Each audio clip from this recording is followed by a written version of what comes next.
فاش كنا صغار بزاف منا كنا متاثرين بكابتن ماجد وبسام وكابتن رابح، واي واحد فينا فاش كنا براش ما كرهش يولي لاعب كره عالمي بحال مارادونا ولا زيدان ولا روماريو. لكن الغالب الله الموهبه ما كايناش، وحتى اذا كانت فقليل فين الواحد كيلقى المساعده باش يطور المواهب ديالو. لكن كيفاش تقدر تولي لاعب محترف ديال كره القدم بدون تدريبات ولا موهبه ولا حتى تلعب كره؟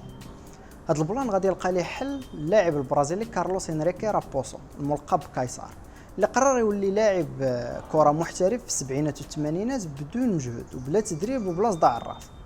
هذه الرغبه ديالو باش يولي كوايري جات من انه كان كيشبه اللاعب الكبير فرانس بيكنباور الملقب قيصر اي كايسار، وداكشي علاش حتى صحابو بداو تيعيطوا ليه كايسار، هو يتيق راسو. كارلوس كايسار بدا كيلعب كره فاش كان صغير مع اشبال فريق نادي فلامينغو. واحد النهار في 1979 غادي يشوفوه الكشافه ديال نادي بويبلا المكسيكي في التدريبات وعجبهم، فخداوه يلعب في الفريق ديالهم.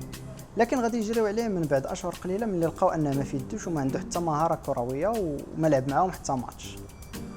فاش رجع للبرازيل قرر يدير كارير من كره بلا ما يفرع راسو مع التدريبات واللعب، واول حاجه دارها هو تصاحب مع اللعابه معروفين ديال كره القدم بحال البرتو توريس وريكاردو روكا واخرين، وعن طريقهم بدا كيدبر راسو مع الانديه البرازيليه. ومن بعد هضر مع اصحابو الصحفيين باش يكتبوا عليه مقالات تتمدح فيه وكتمدح في المهاره ديالو فاش كان كيلعب في المكسيك، واخا ما عمرش يلعب شي ماتش تماك. صافي الحيله صدقات وبداو كيعيطوا عليه الانديه، وبدا مع فريق بوتافوغو ريغاتاس، والقلب اللي كان كيدير هو كيسني كونطرا قصيره، وغير كيبدا مع الفرقه كيطلب يتدرب واحد جوج اسابيع بوحدو مع كوتش باش يسترجع اللياقه البدنيه ديالو. ومن بعد فاش كيلتحق بالتدريبات كيدير لراسو شي حادثه مفتعله كتمنعو من اللعب، او اذا النادي زير معاه الشغل عنده صديق طبيب اسنان كيعطيه شهاده على ان عنده التهاب في الفم. وكان كيهدى عليهم بواحد اللعبه ديال الاطفال دايره بحال تليفون بورطابل اللي كان غالي وقليل ديك الساعه، وكيدير راسو كيهضر مع الانديه الانجليزيه اللي كيطلبوه يجي يلعب معاهم بصالير كبير، لكن هو زعما كيرفض العروض ديالهم حيت كيبغي بلادو بزاف. المشكله هو ما كانش كيعرف الانجليزيه، وتفضح فاش سمعوا الطبيب ديال الفرقه كيهضر بهذيك الهضره مخربقه على اساس انها اونجلي. لكن كارلوس كانت عنده الدنيا هانيه، غير خرج من بوتافوغو مشى يعاود القلب ديالو على نادي فلامينغو، وهكذا كيضرب عام مع فرقه بلا ما يلعب حتى ماتش. وفاش كيسالي كيدوز لفرقه اخرى وعاود يدير معاهم نفس البلان. كارلوس كان وجهه قاصح لدرجه انه ادعى انه كان في الارجنتين وربح بطولات القارات وبطولات ليبرتادوريس ديال 1984 مع فريق انديبندنتي الارجنتين، واستغل في هذا البلان اسم واحد اللاعب ارجنتيني حتى هو سميتو كارلوس انريكي، وقال انه هو هذاك. في 1986 كارلوس غادي يمشي لفرنسا باش يلعب مع فريق اولمبيك اجاكسيو، ونهار قدموه الجمهور ديال المدينه ديالهم غادي يتفاجئ انهم وجدوا ليه حصه تدريبيه قدام الجمهور، باش ما يتفرش غادي يبوس اللوغو ديال الفرقه ويضرب جميع الكرات اللي في الملعب في اتجاه الجمهور.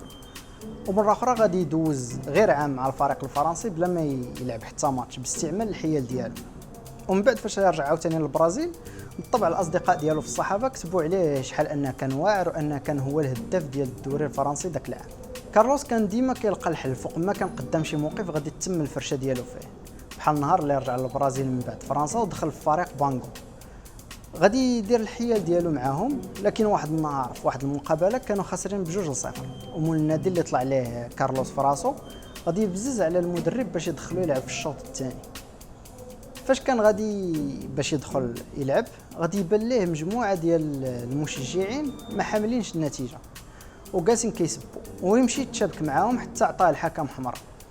من بعد ما سال الماتش غادي يقول لهم ان سمع المشجعين كيوصفوا مول النادي بالشفار، وحيت كيعتبروا في مثابه الاب ديالو ما قدرش يحبس راسو ومشى دبز معاهم. فاش سمع مول النادي غادي يزيد ليه 6 شهور اخرى في الكونطرا ويزيد ليه حتى في الصالير. نهار سالا معاهم عاوتاني غادي يدخل النادي فلومينينس الشهير، وحتى تماك غادي يدير القلب ديال انه كيهضر في التليفون مع فرق كبيره انجليزيه وكيعيط او تيعطيوه الملايين باش يجي وما بغاش.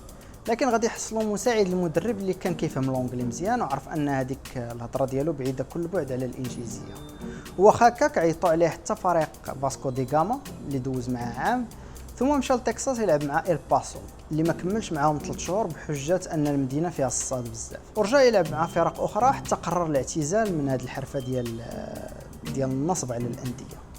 ودابا كارلوس كايسار عايش في ريو دي جانيرو خدام كمدرب ديال اللياقه البدنيه في واحد الجيم، وفاش داروا معاه استجواب مؤخرا قال لهم انه ما ندمش على داكشي اللي دار، حيت الانديه براسها كتسرق من اللاعبين وتستاهل هادشي اللي دار فيها.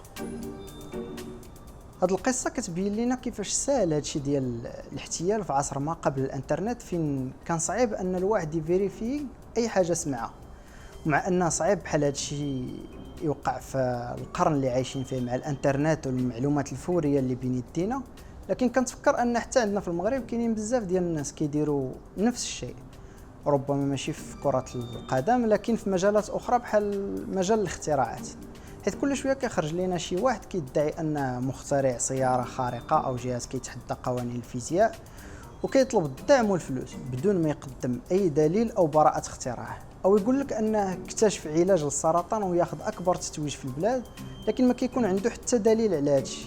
وكيديروا نفس الطريقه ديال كارلوس قيصر، بحال يقولوا ان دوله اوروبيه عطاتهم فلوس بزاف وما بغاوش يمشيو، او انهم مخبعين الاختراع للناس باش ما يتسرقش من طرف الدول المعاديه ويتخدم ضد المسلمين. والمشكله الكبيره هو ان حتى التلفازه والصحافه كتلعب دور باش يتنشر هذا النصب والاحتيال بدون ما دير خدمتها وتتحقق من هذا الشيء. شكرا على المشاهده، واذا عجبك الفيديو ما تنساش دير جيم وسبسكرايب للقناه باش يوصلك الجديد. تشاو.